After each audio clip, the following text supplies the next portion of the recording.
By Andrew Taylor, Associated Press, Washington. Washington talks on vital COVID-19 rescue money are teetering on the brink of collapse after a marathon meeting in the Capitol generated lots of recriminations but little progress on the top issues confronting negotiators. There's a handful of very big issues that we are still very far apart on, said Treasury Secretary Steven Mnuchin.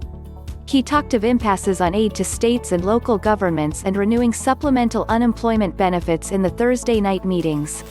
Both sides said the future of the talks is uncertain. No meeting is scheduled so far for Friday, an informal deadline to reach the broad outlines of an agreement.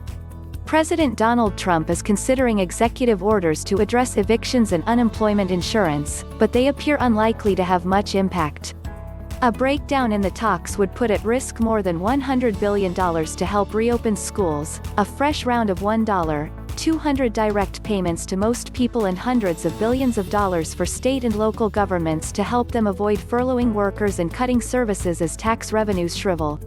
House Speaker Nancy Pelosi, D-Calif, and Senate Minority Leader Chuck Schumer, D.N.Y., emerged from Thursday's meeting to give a pessimistic update about the chances for an agreement. "We're very far apart. It's most unfortunate," Pelosi said. Both sides have adopted a hard line in the talks, though the Trump team is more open in disclosing a handful of its proposed compromises. Republicans were late to agree to the talks and have become frustrated by the inflexible tactics of Pelosi and Schumer, who have been exuding confidence in a political and legislative landscape that appeared tilted in their favor. The Democratic pair say the federal coronavirus aid package needs to be huge to meet the moment: a surge in cases and deaths, double-digit joblessness and the threat of poverty for millions of the newly unemployed.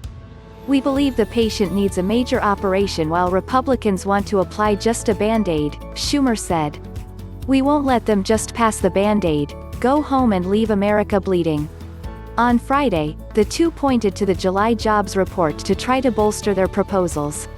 The report showed that the U.S. added 1.8 million jobs last month, a much lower increase than in May and June. The latest jobs report shows that the economic recovery spurred by the investments Congress has passed is losing steam and more investments are still urgently needed to protect the lives and livelihoods of the American people, Pelosi and Schumer said in a joint statement. Senate Republicans have been split, with roughly half of McConnell's rank and file opposed to another rescue bill at all.